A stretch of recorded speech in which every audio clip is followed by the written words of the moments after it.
Halo semuanya, selamat datang kembali di channel kami. Hari ini kita akan membahas sesuatu yang lagi hangat-hangatnya dibicarakan, yaitu motor listrik. Banyak yang bilang motor listrik itu super hemat, bebas polusi, dan pokoknya solusi masa depan. Tapi, tunggu dulu. Apa benar motor listrik itu sehemat dan seindah yang kita bayangkan? Di video ini, kita akan bongkar tuntas realita di balik klaim hematnya motor listrik.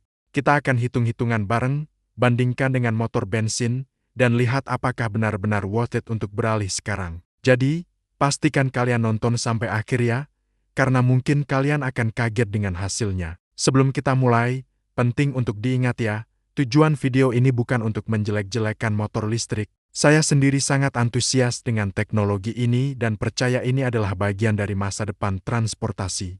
Tapi sebagai konsumen yang cerdas, kita harus melihat segala sesuatunya dari dua sisi. Kan, kita harus tahu apa saja biaya tersembunyi dan pertimbangan lain sebelum memutuskan untuk membeli. Oke, mari kita mulai dari klaim yang paling sering kita dengar. Biaya operasional motor listrik jauh lebih murah. Secara teori, ini benar. Biaya untuk mengisi baterai motor listrik memang jauh lebih murah daripada membeli bensin. Mari kita buat perbandingan sederhana. Misalkan, harga listrik per kilowatt atau kWh adalah sekitar Rp1.500. Sebuah motor listrik dengan baterai berkapasitas 2 kWh butuh biaya sekitar Rp3.000 untuk sekali cas penuh. Jika dengan baterai penuh itu motor bisa menempuh jarak 60 km, artinya biaya per kilometernya cuma Rp50. Murah banget kan? Sekarang, bandingkan dengan motor bensin. Misalnya, motor matic populer yang konsumsi bensinnya sekitar 45 km per liter. Dengan harga pertalite sekitar Rp10.000 per liter, maka biaya per kilometernya adalah Rp10.000 dibagi 45, yaitu sekitar Rp222. Dari perbandingan ini, jelas sekali motor listrik terlihat jauh lebih unggul. Biayanya bisa sampai 4 kali lebih murah. Sampai di sini, klaim hematnya motor listrik terbukti benar. Tapi, cerita tidak berhenti di situ. Inilah bagian yang sering dilupakan banyak orang, biaya penggantian baterai. Baterai adalah komponen paling vital dan paling mahal dari sebuah motor listrik. Sama seperti baterai smartphone, baterai motor listrik juga punya umur pakai. Kinerjanya akan menurun seiring waktu dan jumlah siklus pengisian daya. Biasanya, produsen memberikan garansi baterai untuk periode tertentu, misalnya 2-3 tahun. Setelah masa garansi habis, performa baterai mungkin sudah tidak optimal lagi dan perlu diganti. Nah, berapa sih harga baterai motor listrik? Harganya sangat bervariasi, tergantung merek, jenis, dan kapasitasnya. Tapi sebagai gambaran, harganya bisa mulai dari 5 juta, 8 juta, bahkan sampai belasan juta rupiah. Anggap saja harga baterai baru adalah Rp8 juta dan baterai tersebut bisa bertahan selama 4 tahun. Artinya, ada biaya penyusutan baterai sebesar Rp2 juta per tahun, atau sekitar Rp167.000 per bulan. Biaya ini adalah biaya tersembunyi yang harus kita perhitungkan. Mari kita kembali ke hitung-hitungan awal kita. Kita asumsikan dalam sebulan, kita menempuh jarak 1.000 km. Dengan motor listrik, biaya casnya adalah 1.000 km dikali Rp50, jadi Rp50.000. Murah, tapi jangan lupa tambahkan biaya penyusutan baterai bulanan, yaitu Rp167.000. Total biaya operasional motor listrik per bulan menjadi Rp50.000 ditambah Rp167.000, hasilnya Rp217.000.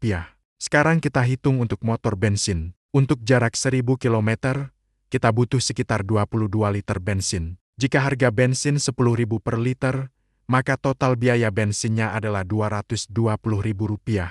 Nah lo, angkanya jadi mirip kan? Rp217.000 untuk motor listrik dan Rp220.000 untuk motor bensin. Tiba-tiba, keunggulan hematnya motor listrik jadi tidak signifikan lagi kalau kita memperhitungkan biaya penggantian baterai. Perhitungan ini tentu saja cuma simulasi ya. Hasilnya bisa berbeda-beda tergantung jarak tempuh harian kalian, harga listrik di daerah kalian, harga bensin yang fluktuatif, dan tentu saja, harga baterai motor listrik yang kalian pilih. Kalau jarak tempuh harian kalian sangat jauh, motor listrik mungkin masih lebih unggul. Tapi kalau pemakaian kalian standar, ya bedanya jadi tipis. Selain biaya baterai, ada faktor lain yang perlu dipertimbangkan. Pertama, Harga beli awal. Saat ini, harga motor listrik yang kualitasnya setara dengan motor bensin populer masih cenderung lebih mahal. Subsidi dari pemerintah memang membantu, tapi selisih harganya tetap ada. Jadi, kalian perlu mengeluarkan uang lebih banyak di awal. Kedua, infrastruktur pengisian daya. Meskipun sekarang sudah banyak stasiun pengisian kendaraan listrik umum atau SPKLU, jumlahnya masih belum sebanyak pom bensin. Kalau kalian tinggal di kota besar mungkin tidak masalah. Tapi bagaimana kalau kalian suka bepergian keluar kota atau tinggal di daerah yang lebih pelosok? Ini jadi tantangan tersendiri. Memang, kita bisa cas di rumah, tapi prosesnya butuh waktu beberapa jam, tidak secepat mengisi bensin yang hanya beberapa menit. Ketiga, nilai jual kembali. Pasar motor bekas untuk motor listrik ini masih belum terbentuk dengan baik. Karena teknologinya masih baru dan ada kekhawatiran soal degradasi baterai, harga jual kembali motor listrik cenderung turun lebih drastis dibandingkan motor bensin. Ini juga merupakan biaya yang harus dipertimbangkan jika kalian tipe orang yang suka gonta-ganti motor. Jadi, kesimpulannya apa? Apakah motor listrik itu tidak sehemat yang dikira? Jawabannya, iya dan tidak. Kalau kita hanya melihat biaya per kilometer dari pengisian daya, motor listrik memang juara hematnya. Tapi, kalau kita melihat gambaran besarnya, dengan memperhitungkan harga beli awal yang lebih mahal, biaya penggantian baterai yang signifikan, dan potensi nilai jual kembali yang lebih rendah, keunggulan hematnya menjadi tidak mutlak. Selisihnya bisa jadi sangat tipis, atau bahkan dalam beberapa skenario, motor bensin bisa jadi lebih ekonomis secara keseluruhan. Pesan utama dari video ini adalah, jangan hanya tergiur dengan klaim biaya per kilometer Rp50. Lakukan riset kalian sendiri. Coba hitung total biaya kepemilikan atau total cost of ownership.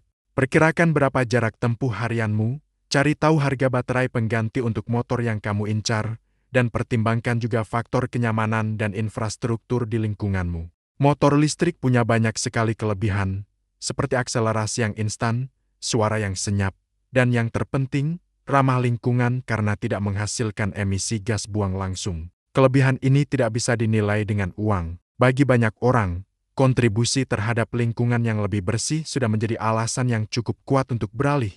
Tapi dari sisi finansial murni, kita harus lebih realistis. Jangan sampai kita membeli motor listrik dengan ekspektasi bisa menghemat banyak uang, tapi pada akhirnya malah kaget dengan biaya penggantian baterai yang mahal. Keputusan ada di tangan kalian. Pertimbangkan semua pro dan kontranya, sesuaikan dengan kebutuhan dan kondisi finansial kalian. Semoga pembahasan mendalam ini bisa memberikan perspektif baru buat kalian yang sedang mempertimbangkan untuk membeli motor listrik. Apakah kalian sudah punya motor listrik? Coba bagikan pengalaman kalian soal biaya di kolom komentar di bawah. Apakah hitung-hitungan kalian mirip dengan simulasi kita tadi? Diskusi kita akan sangat bermanfaat bagi teman-teman lain yang masih ragu. Terima kasih banyak sudah menonton video ini sampai selesai. Kalau kalian merasa informasi ini bermanfaat, jangan lupa untuk tekan tombol like, bagikan video ini ke teman-teman kalian. Dan yang paling penting, subscribe ke channel ini agar tidak ketinggalan konten-konten menarik lainnya. Sampai jumpa di video berikutnya. Tetap cerdas dalam berkendara.